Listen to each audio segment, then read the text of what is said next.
నమస్తే, welcome to our news network. ఇవాళ మనం ఒక సినిమా గురించి మాట్లాడుకుందాం. 2 రోజుల క్రితం హఠాత్తుగా ఒక సినిమా ఓటీటీ నుంచి మాయమైపోయింది సడన్గా. మొన్న శుక్రవారం అర్ధరాత్రి ఓటీటీలో రిలీజ్ అయి శనివారం అర్ధరాత్రి మాయమైపోయింది. 24 గంటలు పూర్తిగా గడిచిందో గడవలేదో ఒక సినిమా అర్ధాంతరంగా మాయమైపోయింది. ఆ సినిమా ఎందుకు తీసేశారు? ఆ తీసేయడం వెనక కథ ఏంటి? అసలు తీసేయడానికి కారణం ఎవరు? ఈ విషయాల మీద ఇవాళ మనం చర్చించుకోవాల్సిన అవసరం ఉంది. అసలు ఆ సినిమా ఎందుకు అంత తీసేయాల్సినంతగా తీసేసిన వాళ్లను భయపెట్టింది, అది కూడా మనం మాట్లాడుకోవాలి. Zee5 ఓటీటీలో సట్లజ్ అనే సినిమా శుక్రవారం రాత్రి విడుదలైంది. శుక్రవారం అర్ధరాత్రి దాటిన తర్వాత విడుదలైంది. ఆదివారం ఉదయం తెల్లవారుజామునో శనివారం అర్ధరాత్రిలో తీసేశారు. అయితే ఇండియాలో మాత్రం తీసేశారు. అది మొత్తం ప్రపంచవ్యాప్తంగా తీసేయలేదు, ఇండియాలో మాత్రం తీసేశారు. అది ఇండియాకు సంబంధించిన సినిమా, కానీ ఇండియాలోనే తీసేశారు. ఎందుకు తీసేశారు? ఎవరైనా ఆదేశించారా? ప్రభుత్వం ఆదేశించిందా? ఇట్లాంటి ఏ వివరాలు కూడా Zee5 ప్రకటించలేదు. ఆ సినిమా గురించి తీసేసామనే విషయం ఇండియాలో చూపించట్లేదనే విషయం Zee5 ప్రకటించింది. ఆ సినిమా కోసం మేము ఇంకా ప్రయత్నిస్తున్నాము, ఆ సినిమాను మళ్ళీ ప్రేక్షకుల ముందుకు తీసుకురావడం కోసం ప్రయత్నిస్తున్నామని చెప్పింది. కానీ ఎవరు తీసేయమన్నారు, ఎవరి ఆదేశాల మేర ఆ సినిమా తీసేశారనే విషయం Zee5 ఇప్పటికి కూడా చెప్పలేదు. ఆ సినిమా దర్శకుడి పేరు హానిట్ రెహాన్. సట్లజ్ అనే సినిమా. హానిట్ రెహాన్ హీరో ప్రముఖ పంజాబీ గాయకుడు, నటుడు దిల్జిత్ దోసాంజ్. చాలా ఫేమస్ భారతదేశ వ్యాప్తంగా పంజాబీ పాటలకు కావచ్చు, హైదరాబాద్లో కూడా అనేక సార్లు ప్రోగ్రాంలు ఇచ్చాడు. ఆయన హీరోగా ఈ సినిమా తీశారు. ఆయన ఈ మధ్య అమెరికాలో ఉన్నట్టున్నాడు. సినిమా ఈ వ్యవహారం నడుస్తున్న టైంలోనే అమెరికాలో ఉన్నాడు. అమెరికా నుంచి ఇన్స్టాగ్రామ్లో లైవ్ చేశాడు. ਡੇ 1 ਤੋਂ ਹੀ ਸੀਗਾ, ਇਸੇ ਕਰਕੇ ਫਿਲਮ ਦੀ ਪ੍ਰਮੋਸ਼ਨ ਵੀ ਨਹੀਂ ਕਰ ਸਕੇ, ਇਸੇ ਕਰਕੇ ਬਿਨਾਂ ਦੱਸੇ ਕਿਸੇ ਨੂੰ ਫਿਲਮ ਨੂੰ ਰਿਲੀਜ਼ ਕੀਤਾ। ਜੇ ਦੱਸ ਕੇ ਰਿਲੀਜ਼ ਕਰਦੇ 2 ਦਿਨ ਪਹਿਲਾਂ ਪ੍ਰਮੋਟ ਕਰਦੇ ਫਿਰ ਨਹੀਂ ਸੀ ਲੱਗਣੀ। ਪਰ ਹੁਣ ਮੈਨੂੰ ਇਸ ਗੱਲ ਦੀ ਤਸੱਲੀ ਹੈ ਕਿ ਫਿਲਮ ਜਿਹੜੀ ਉਹ ਘਰ ਘਰ ਪਹੁੰਚ ਚੁੱਕੀ ਹੈ, ਤੁਹਾਡੇ ਕੋਲ ਆ ਫਿਲਮ, ਲੋਕਾਂ ਨੇ ਫਿਲਮ ਡਾਊਨਲੋਡ ਵੀ ਕਰ ਲਈ ਹੈ ਤੇ ਅੱਜ ਜਿਹੜੇ ਹੁਣ ਨਵਾਂ ਯੂਥ ਆ ਉਹ ਫਿਲਮ ਦੀ ਗੱਲ ਵੀ ਕਰ ਰਿਹਾ। నా సినిమా తీసేయబోతున్నారు. రిలీజ్ అయిన తర్వాతనే శుక్రవారం చేశాడు, శనివారం చేశాడు, లేకపోతే ఆదివారం ఉదయాన్ను చేశాడు లైవ్. నా సినిమా తీసేస్తారు, నాకు తెలుసు, ఇందులోంచి తీసేయడానికి కుట్ర జరుగుతోంది, తీసేస్తారు. అయినా నేనేం బాధపడ్ను. సినిమా ప్రజల దగ్గరికి అప్పుడే చేరిపోయింది. నేను డౌన్లోడ్ చేసుకున్న సినిమాను దేశంలో ప్రజలు చాలామంది అప్పుడే కావలసిన వాళ్ళందరూ డౌన్లోడ్ చేసుకున్నారు. టెలిగ్రామ్ ద్వారా కానీ ఇతర మార్గాల ద్వారా దాన్ని డౌన్లోడ్ చేసుకుని తీసుకున్నారు అనేది ఆయన మాట్లాడిన మాటలు. చాలా అసంతృప్తిగా, అసహనంగా మాట్లాడాడు ఆయన. ఈ విధంగా దాన్ని ఆపడం అనే దాని మీద చాలా వ్యతిరేకత వ్యక్తం చేస్తూ, అసమ్మతి వ్యక్తం చేస్తూ మాట్లాడాడు ఆయన. 4 ఏళ్లుగా ఈ సినిమా రిలీజ్ కోసం మేము కష్టపడుతున్నాం. ఈ సినిమా యాక్చువల్గా 4 ఏళ్ల క్రితం రిలీజ్ కావాల్సిన సినిమా. 4 ఏళ్లుగా మేము ఈ సినిమా కోసం కష్టపడుతున్నాం, అయినా సరే ప్రజల దగ్గరికి చేరింది అనేది ఆయన మాట్లాడాడు. ఇంకొక చాలా ముఖ్యమైన విషయం చెప్పాడు ఆయన. అమరవీరుడు జస్వంత్ సింగ్ కల్రాకి ఏదైతే జరిగిందో ఆయన గురించి తీసిన సినిమాకు కూడా అదే జరిగింది. ఇది ఆయన తన సోషల్ మీడియాలో రాసిన పోస్టు. అయితే ఇలాగా తీసేయగలరేమో కానీ ఈ సినిమాను ఆపడం ఇప్పుడు ఎవరి తరం కాదు. అందరి గుండెల్లోకి వెళ్ళిపోయింది సినిమా. చాలామంది డౌన్లోడ్ చేసుకుంటూ చాలామంది చూసేశారు. నిజానికి Zee5లో కూడా చాలామంది సినిమా చూశారు. కల్రా సాహెబ్ గొంతును ఎవరు ఆపలేరు, ఇప్పుడు ఆ సినిమాను ఆపడం ఎవరికి సాధ్యం కాదు అని ఆయన ఎక్స్లో రాశాడు. ఈ సినిమా 4 ఏళ్లుగా ఈ సినిమా కోసం, రిలీజ్ కోసం పోరాడుతున్నారు నిర్మాతలు, హీరో, డైరెక్టర్. సెన్సార్ ఒప్పుకోలేదు. 127 కట్లు చెప్పింది అనేది వార్త. 127. ఇంకా తెలుస్తున్న వివరాలంటే ఇంకెక్కువనే కట్లు చెప్పింది. నిజంగానే సెన్సార్ వాళ్ళు చెప్పిన కట్లన్నీ తీసేస్తే సినిమా ఏం ఉండదు ఇక అనేది వీళ్ళ వాదన. కాబట్టి ఇక 4 ఏళ్ళు ఎదురు చూశారు దానికి. దీనికి యాక్చువల్గా అసలు దీని స్టార్ట్ అయినప్పుడు ఈ సినిమా పేరు గల్లు ఘరా అని అంటే పంజాబీలో మారణకాండ అని అర్థం.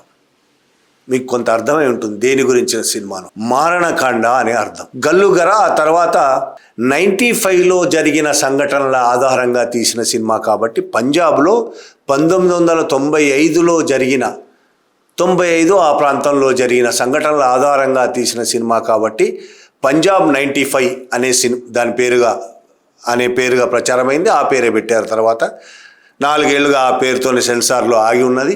ఇప్పుడు దాన్ని పేరు మార్చి సట్లజ్ అని పేరు మార్చి ఓటీటీలో రిలీజ్ చేశాడు. అది కూడా రిలీజ్ కానివ్వలేదు. ఎవరు కానివ్వలేదు ఇప్పటికీ అది పెద్ద ప్రశ్న. కానీ మనకు పెద్ద చట్టబద్ధంగా ఎవరు రిలీజ్ కానివ్వలేదు అనేది మనం ప్రశ్నిస్తున్నాం, అర్థం చేసుకోవడానికి ప్రయత్నం చేయొచ్చు. కానీ దాన్ని సీరియస్గా ఆలోచిస్తే అంత సీరియస్ కూడా ఆలోచించాల్సిన అవసరం లేదు. ఎవరు రిలీజ్ కానివ్వరు? ప్రభుత్వం. G5 వ్యాపారం, దాని లాభం కోసం రిలీజ్ చేసిన పిక్చర్ను తానే తీసేసిందంటే ఎవరు అంత బలవంతంగా దాంతో చేస్తారు? ఖచ్చితంగా ప్రభుత్వమే. అంత ప్రభుత్వం భయపడాల్సినంత సినిమాలో ఏముంది? 4 ఏళ్ళు ఈ సినిమా ఒక సెన్సార్ బోర్డు దగ్గర ఆగిపోయి ఉంది అంటే, అన్ని కట్లు చెప్పారంటే, అయినా సరే వీళ్ళు ఒప్పుకోకుండా ఆ సినిమా తీశారంటే ఏముంది కథలో అసలు? దిల్జిత్ అన్నం. దిల్జిత్ చెప్పినట్టు ఎవరి గురించి అయితే ఈ కథ ఉందో, జస్వంత్ సింగ్ కల్రా. ఈ సినిమా జస్వంత్ సింగ్ కల్రాకు సంబంధించింది. నిజం చెప్పాలంటే జస్వంత్ సింగ్ కల్రాకు సంబంధించిందే కాదు, 80ల్లో 90ల్లో పంజాబ్లో జరిగిన హింసాకాండ, మారణకాండ, దానికి సంబంధించిన సినిమా ఇది. జస్వంత్ సింగ్ అతను ఒక మానవ హక్కుల కార్యకర్త. శిరోమణి అకాలీదళకు సంబంధించిన మానవ హక్కుల విభాగానికి ఆయన ప్రధాన కార్యదర్శిగా ఉండేవాడు. 30 సంవత్సరాల క్రితం జరిగిన సినిమా ఇది. 32 సంవత్సరాలు అయి ఉంటుంది. 95 పంజాబ్ 95. ఆ కాలంలో అంటే 84 నుంచి 94 దాదాపు ఆ కాలంలో పంజాబ్ అట్టుడికిపోయింది. మనకు చాలామందికి తెలుసు, కొంతమంది తెలుసుకునే చరిత్ర కూడా చదివి ఉంటారు. ఏం జరిగింది దేశంలో, ఏం జరిగింది అని తెలుసుకునే ప్రయత్నంలో పంజాబ్లో ఏం జరిగింది అనేది. ఖాలిస్తానీ అని ఒక మిలిటెంట్ గ్రూప్, ఖాలిస్తానీ ఉద్యమం ఆ కాలంలో చాలా సీరియస్గా పనిచేసింది. ప్రత్యేక దేశం కోసం, పంజాబ్ను ప్రత్యేక దేశం కోసం ఖాలిస్తానీ గ్రూప్ పనిచేసింది. చాలా మిలిటెంట్ గ్రూప్ అది. ఆ సమయంలో అటు పోలీసులు, ఇటు ఖాలిస్తానీ మిలిటెంట్లు మధ్య జరిగిన యుద్ధం చాలా తీవ్రమైన యుద్ధం అది. నిజం చెప్పాలంటే ఆ కాలంలో ఎన్ని వందల మంది, ఎన్ని వేల మంది చనిపోయారు అనేది లెక్క కూడా లేదు ఈ రోజుకి. పోలీసుల దగ్గర లెక్క ఉందా? క్రైమ్ రికార్డ్స్లో లెక్క ఏమైనా ఉందా? ఏదీ లేదు. కొన్ని వందలు వేల మంది చనిపోయారు ఆ కాలంలో. అయితే ఎన్కౌంటర్లు అని చెప్తున్నా, మనకు బాగా పరిచయం ఎన్కౌంటర్లు అనే పదం తెలుగు రాష్ట్రాల్లో. ఎన్కౌంటర్లు అని చెప్పడం, కాల్చి చంపడం, పట్టుకొని కాల్చి చంపడం, పోలీసులు అమాయకులైన ప్రజలను తీసుకెళ్లి కాల్చేసేయడం, మాయం చేసేయడం, ఈ విధంగా భారతదేశ వ్యాప్తంగా చాలా జరిగాయి. మన దగ్గర కూడా మాయం చేయడం అనేది మన దగ్గర కూడా చాలా జరిగింది. ఎన్టీ రామారావు ముఖ్యమంత్రిగా ఉన్నప్పుడు, చంద్రబాబు ముఖ్యమంత్రిగా ఉన్నప్పుడు మాయం చేయడం మనుషులని. ఐలయ్య, రాజలింగు సడన్గా మాయమైపోయారు. ఏమయ్యారో ఈ రోజుకి తెలియదు. 30-40 ఏళ్ళు అయిపోయి ఉంటుంది, 30 ఏళ్ళు అయి ఉందో ఇప్పటికీ తెలియదు. అట్లా చాలామంది, విజయవాడలో కొంతమంది మాయమయ్యారు. రాష్ట్ర వ్యాప్తంగా తెలుగు రాష్ట్రాల్లో చాలామంది సడన్గా నక్సలైట్ కార్యకర్తలు మాయమైపోతారు. అంటే అర్థం వాళ్ళని ఎత్తుకపోయి పోలీసులు చంపేస్తారు అని అర్థం. ఇప్పటివరకు దొరకలేదు కాబట్టి అంతే. అదేవిధంగా పంజాబ్లో 84, 85, 95 మధ్యలో ఆ విధంగా కొన్ని వందలు వేల మంది చనిపోయారు అని ఆరోపణలు ఉన్నాయి. సడన్గా మాయమైపోతారు ఇంటి నుంచి. ఆ విధంగా జస్వంత్ సింగ్ చుట్టుపక్కల వాళ్ళు సడన్గా మాయమవడం ఆయన ప్రత్యక్షంగా చూశాడు. జస్వంత్ సింగ్ జీవిస్తున్న చుట్టుపక్కల ఏరియాల్లో సడన్గా కొంతమంది మాయమైపోతారు. ఏమయ్యారు? తల్లిదండ్రులు ఏడుస్తుంటారు, ఈయన దగ్గరికి వస్తారు, మన రాజకీయ నాయకుల దగ్గరికి వెళ్తారు, ప్రతి ఒక్కరి దగ్గరికి వెళ్ళి అడుగుతుంటారు, నా పిల్లలు, నా కొడుకు ఏడి, నా కొడుకు కనబడటం లేదు. ఆ విధంగా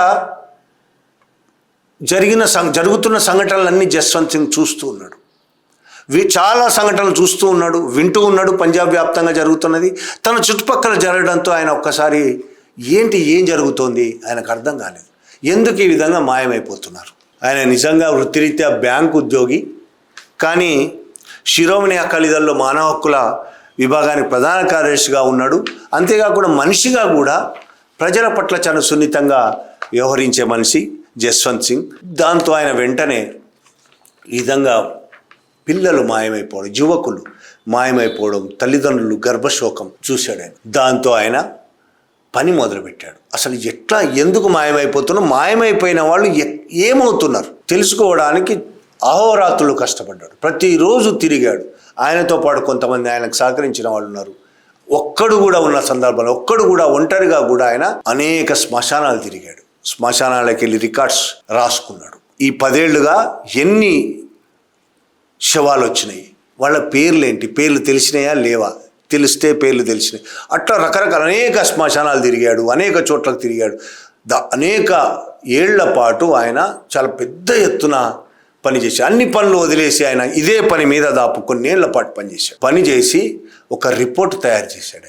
ఆయన తయారు చేసిన రిపోర్ట్ ప్రకారమే 2000 మంది యువకులు మాయమైపోయిన యువకుల లిస్ట్, 2000 మంది మాయమైపోయిన యువకుల లిస్ట్, వాళ్ళ డెడ్ బాడీల ఎక్కడ కాల్చారు అనే వివరాలతో సహా ఇవన్నీ చేసింది ఎవరు?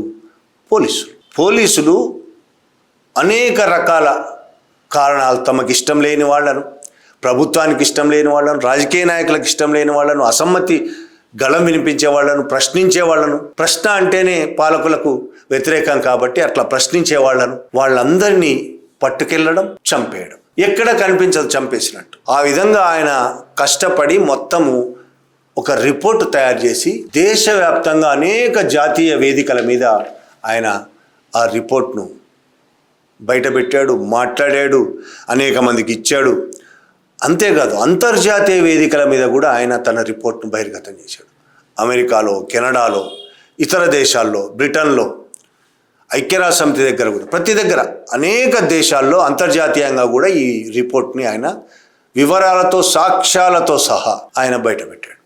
జాతీయంగా, అంతర్జాతీయంగా చాలా పెద్ద ఎత్తున ప్రచారం జరిగింది. దేశవ్యాప్తంగా చాలా వ్యతిరేకత వచ్చింది ప్రభుత్వం మీద, పోలీసుల మీద. పంజాబ్ పోలీసుల మీద చాలా సీరియస్ వ్యతిరేకత వచ్చింది. ఆ విషయంలో పంజాబ్ పోలీసులు చాలా కోపంగా ఉన్నారు జస్వంత్ మీద, చాలా కోపంగా ఉన్నారు ఆ కాలం. అయినా ఈయన ఏమి వెనక్కి తగ్గకుండా ప్రచారం కొనసాగించాడు, పోరాటం కొనసాగించాడు. ఆయనతో పాటు కొంతమంది నిలబడ్డారు, పంజాబ్లోనే కొంతమంది నిలబడ్డారు. దేశంలో అనేక మంది హ్యూమన్ రైట్స్ యాక్టివిస్టులు, సివిల్ రైట్స్ యాక్టివిస్టులు ఆయనకు మద్దతుగా నిలబడ్డారు. ఆ విధంగా ఆయన పోరాటం కొనసాగించాడు. ఆయన రిపోర్ట్లో శ్మశానాన్ని తీసుకెళ్ళి శ్మశానంలో ఏం రాయిస్తారు వాళ్ళు? గుర్తు తెలియని శవం అని రాయిస్తారు. గుర్తు తెలియని శవంగా వాళ్ళు ఈయన అమృత్సర్, మజీతా, తారన్ ఈ 3 చోట్ల శ్మశాన రికార్డులు మొత్తం పరిశీలిస్తే దాదాపు 8 నుంచి 10 ఏళ్ల మధ్యలో పరిశీలించి ఎవరెవరు అదృశ్యమయ్యారో వాళ్ళ పేర్లు, వాళ్ళ ఫోటోలు, ఆ శ్మశానాల్లో కాల్చిన వాళ్ళ వివరాలు మొత్తం పోల్చుకొని చూసి దాంతోనే ఆయన దాదాపు 2000 మంది కంటే ఎక్కువగా ఈ విధంగా గుర్తించలేని శవాలను గుర్తించలేదు అని చెప్పి పోలీసులు చెప్పి శ్మశాన వాటికల్లో వాళ్లకు రిపోర్ట్ ఆ విధంగానే రాయించి, పోలీస్ స్టేషన్లో కూడా గుర్తించని శవము అని రాయించి, అంటే ఎవరో చనిపోయారు, ఎక్కడో చెరువులో పడి చనిపోయారు, ఇంకో రకంగా చనిపోయాడు, ఆ ఎవరికి వాళ్లకు తెలిసిన వాళ్ళు ఎవరు లేరు అని చెప్పి గుర్తించని శవంగా కాల్ చేసి ఆ విధంగా మాయం చేశారు అని ఈయన ఒక్కొక్క అమృత్సర్లో, తారన్లో, మజీతా ఇట్లా అనేక పట్టణాల్లో, అనేక శ్మశాన వాటికల్లో తిరిగి ఒక్కొక్క శవంతో ఈ వివరాలని సేకరించి, అలాగే ఎవరెవరు గాయమైనరో, ఎవరెవరు మిస్ అయినరో, మాయమైపోయినో వాళ్ళందరి వివరాలతో పోల్చుకుంటూ అది ఎంత కష్టమైన పని, చాలా కష్టమైన పని ఒంటరిగా చేశాడు. చేసి చివరికి ఆ రిపోర్టు దేశ, జాతీయ, అంతర్జాతీయ వేదికలు, దేశంలో, మిగతా దేశాల్లో చాలా పెద్ద ఎత్తున ప్రచారం జరిగింది. చాలా పెద్ద ఎత్తున పోరాటం ఆయన పోరాడాడు. దేశంలో ప్రజలు కూడా పోలీసులకు వ్యతిరేకంగా చాలా సీరియస్గానే పోరాటానికి దిగారు ఒక రకంగా.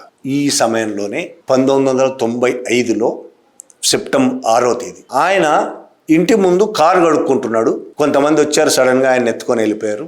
అంతే, ఆయన కూడా మాయమైపోయాడు. ఎవరైతే పంజాబ్లో మాయమవుతున్న యువకుల కోసం పోరాడిన జస్వంత్ ఉన్నాడో, జస్వంత్ సింగ్ కల్రా, ఆయన కూడా 1995 సెప్టెంబర్ 6వ తేదీన మాయమైపోయాడు.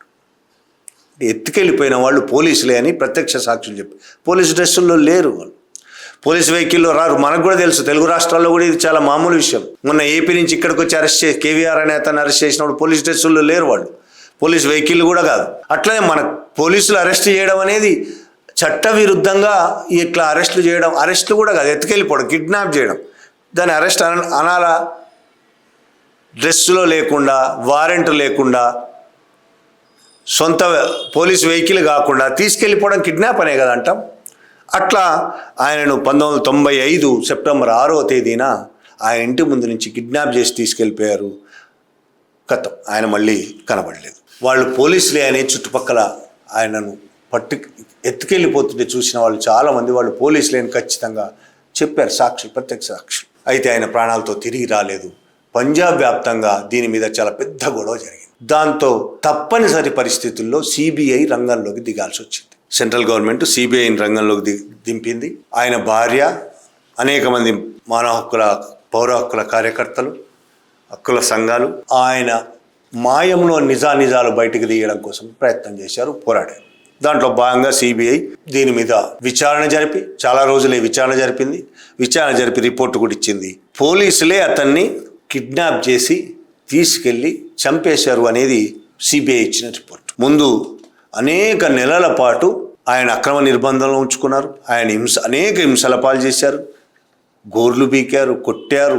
ఇక ఒక రకం హింసలు కాదు, అనేక రకాల హింసల పాలు చేశారు. ఆ తర్వాత చివరికి కాల్చి పడేసి కాల్చేసి ఒక కాలువలో పడేశారు. తర్వాత డెడ్ బాడీ దొరికింది.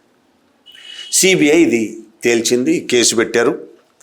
2005లో ఆయన చెప్పింది 1995లో అయితే 95 సెప్టెంబర్లో ఆయనను పట్టుకెళ్తే అదే కొద్ది రోజుల్లోనే ఆయనను చంపేస్తే 2005లో ఈ కేసులో కోర్టు తీర్పిచ్చింది. పోలీస్ అధికారులను దోషులుగా తేల్చి 6 పోలీస్ అధికారుల మీద శిక్ష విధించింది కోర్టు, యావజ్జీవ కారాగార శిక్ష. అందులో నిందితులు ఒకరైన ఎస్ఎస్పి అజిత్ సింగ్ సంధు ఆత్మహత్య చేసుకొని చనిపోయాడు. ఇది జరిగింది. ఇప్పుడు మళ్ళీ సినిమాకి వద్దాం.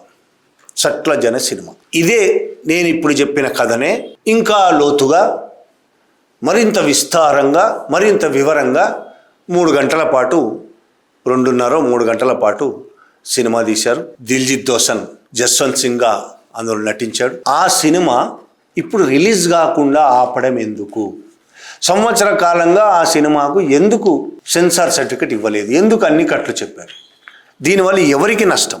ఈ సినిమా రిలీజ్ అయితే ఎవరికి నష్టం? ఒక నిజంగా జరిగిన సంఘటన, ఇదేం అబద్ధాలు కల్పితాలు కాదు, నిజంగా జరిగిన సంఘటన. నిజంగా భారతదేశంలో ఇటువంటి సంఘటనలు కొత్తనా?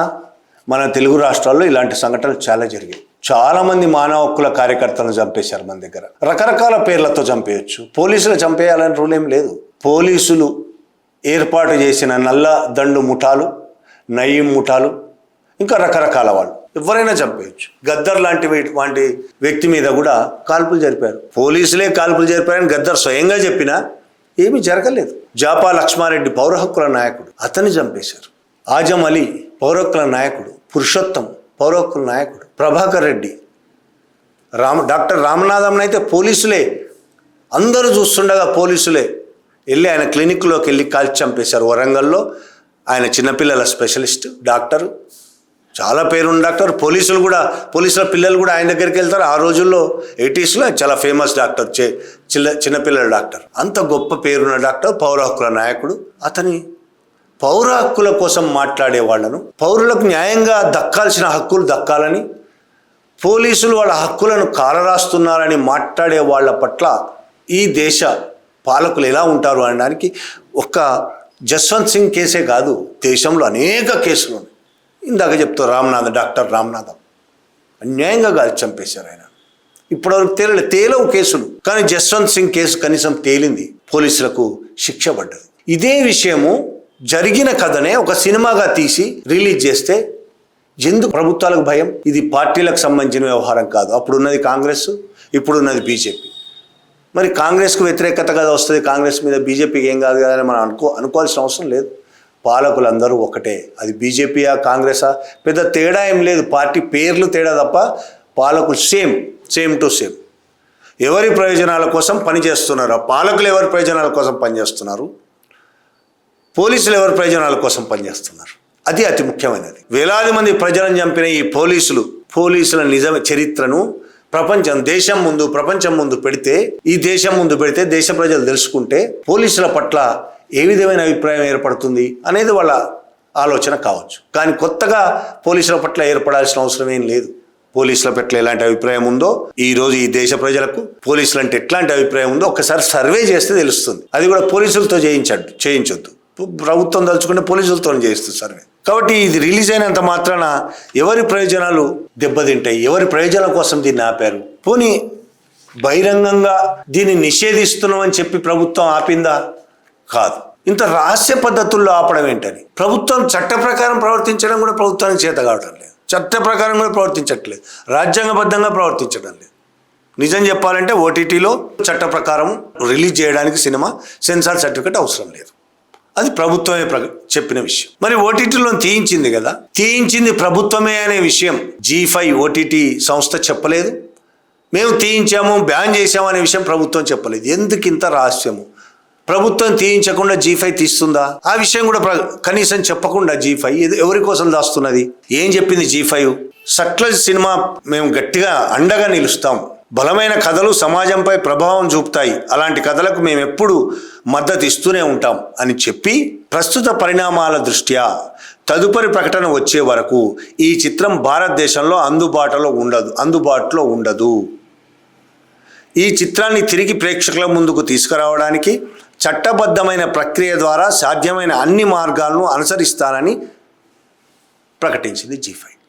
అంటే అర్థం ఏంటి? ఇందులో ఎందుకు తీసేసామనే విషయం ఎక్కడ చెప్పలేదు, మళ్ళీ తీసుకురావడానికి ప్రయత్నిస్తామని చెప్తుంది. ఇందులో ఒక విషయం చాలా స్పష్టంగా ఉంది, తీసుకురావడానికి చట్టబద్ధమైన ప్రక్రియ ద్వారా సాధ్యమైన అన్ని మార్గాలను అనుసరిస్తామంది. చట్టబద్ధమైన పరిష్కారాలు అంటే ఏంది? గవర్నమెంటు అడ్డుకున్నది. నిజంగానే చట్టబద్ధంగా అడ్డుకుందా? చట్టబద్ధంగానే అడ్డుకున్నట్టయితే బహిరంగంగా ప్రకటించడానికి ప్రభుత్వం ఎందుకు భయపడుతున్నది? దీనికి జవాబు చెప్పాల్సిన అవసరం భారతదేశ ప్రభుత్వానికి ఉన్నది, భారత పాలకులకు ఉన్నది. ఈ సినిమా పంజాబ్కు సంబంధించిన సినిమానే కాదు. జలియన్ వాలాబాగ్ సంఘటన జరిగింది పంజాబ్లో జరిగింది అంటే అది పంజాబ్కు సంబంధించిన సంఘటనే కాదు, భారతదేశానికి సంబంధించిన సంఘటన. ఆ దాడి, ఆ మరణాలు భారతదేశానికి సంబంధించిన దాడి, భారతదేశానికి సంబంధించిన మరణాలు. ఇప్పుడు కూడా పంజాబ్లో పోలీసులు కొన్ని వేల మందిని హత్యలు చేసి మాయం చేసిన సంఘటనలకు సంబంధించిన విషయం. అది పంజాబ్కి సంబంధించిందే కాదు, ఈ దేశానికి సంబంధించిన విషయం, ప్రపంచానికి సంబంధించిన విషయం. ఒక్క దేశానికి కూడా కాదు, ప్రపంచానికి సంబంధించిన విషయం. ఇది మనిషికి సంబంధించిన విషయం, మానవత్వానికి సంబంధించిన విషయం, దోపిడికి సంబంధించిన విషయం. దోపిడికి వ్యతిరేకంగా, దౌర్జన్యాలకు వ్యతిరేకంగా గొంతెత్తే వాళ్లకు సంబంధించిన విషయం, అసమ్మతికి సంబంధించిన విషయం. కాబట్టి ఇది ఖచ్చితంగా ప్రభుత్వం ఎందుకు నిషేధించామని వివరాలు ప్రభుత్వం చెప్పాల్సిన అవసరం ఉన్నది. ప్రభుత్వం ఎప్పటికైనా జవాబు చెప్తుందా లేదా తెలియదు, చెప్పకపోవచ్చు కూడా, ప్రభుత్వానికి అది అలవాటే. ఇట్లాంటి సినిమాలు సృజనాత్మకతను నిషేధించినంత మాత్రాన ఆగిపోతాయనుకోవడం ప్రభుత్వ భ్రమ. ఇవాళ కొత్త కాదు, భారతదేశంలో అనేక సినిమాలు నిషేధించారు, అనేక రచనలు నిషేధించారు, నవలలు నిషేధించారు, వ్యాసాలు నిషేధించారు, కవిత్వాలు నిషేధించారు. భారతదేశంలో విమర్శను విమర్శతో ఎదుర్కోవడం, ప్రశ్నకు జవాబు చెప్పడం, అసమ్మతి వివరంగా వివరించడం, వీటి ద్వారా ఎదుర్కోవచ్చు అనే విషయం ప్రభుత్వాలకు తెలియదు కాదు, ప్రభుత్వాలు చెయ్యవు. ప్రతిదాన్ని కూడా వాళ్ళు దాడి ద్వారానే ఎదుర్కోవాలని చూస్తారు. ప్రశ్నను దాడి ద్వారా ఎదుర్కోవాలి, అసమ్మతిని దాడి ద్వారా ఎదుర్కోవాలి, ప్రతిదాన్ని దాడి ద్వారానే ఎదుర్కోవాలని చూస్తారు. అందులో ఇట్లాంటి సినిమాలు కూడా నిషేధం అంటే దాడి. పుస్తకాలపై నిషేధమైన, సినిమాలపై నిషేధం ఏదైనా దాడి. ఇలా దాడి ద్వారా సమాజాన్ని ఎదుర్కోవాలని చేస్తున్న ప్రయత్నాల్లో భాగంగా ఇవాళ సట్లెజ్ సినిమాను కూడా ఒక రకంగా నిషేధించారు. Thank you very much.